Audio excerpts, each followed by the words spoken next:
Hello guys, welcome back to my channel, Weng Pitet Pwede. Guys, meron naman akong katanungan na sasagutin. Ang katanungan na sasagutin ko guys, ay tawagin lang natin siya sa pangalan na Liz.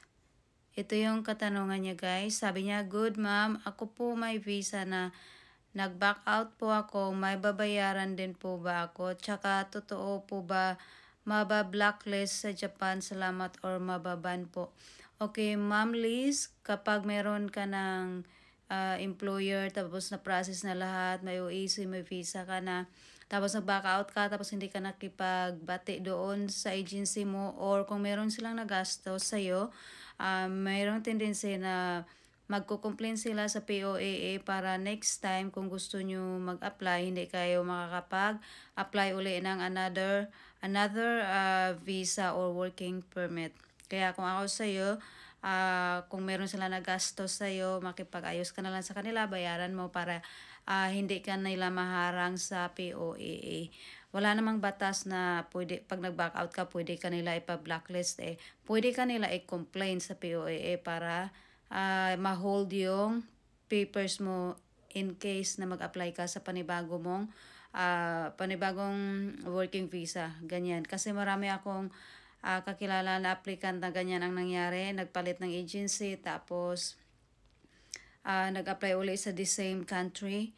Hindi na-process agad-agad yung papers niya sa panibago niyang employer kasi meron siyang pending, which is yung agency niya dati nag-complain sa POAA. Kaya ang maganda talaga pag nag-back out kayo, kung merong nagastos sa agency sa inyo, pwede kayong makipag-ayos sa kanila or bayaran nyo na lang para walang complaints sa POAA. Pero yung sasabihin nila na ipa-blacklist kanila, wala namang batas sa Pinas na ganyan na pag nag-back out ka, ipa-blacklist kanila. Pwede kanilang ipa-hold talaga or pwede sila mag-complain sa POAA kapag meron nga sila na gastos sa inyo.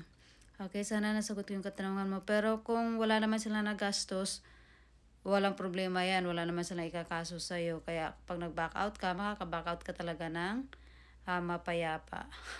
Mapayapa talaga.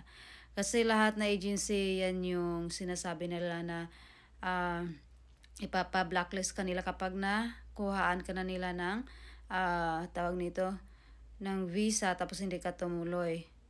Pero kung makipag-ayos ka or bayaran mo yung nagastos nila, sabihin na natin yung na-process nila na OAC doon sa bansa nila, hindi ka naman nila na ma-complain yan. Kasi para hindi ka makaprocess ng panibago mong visa, kailangan yung visa mo sa una mong employer, hindi nila ika-cancela. Pag hindi nila kinansela, hindi ka makakuha ng panibagong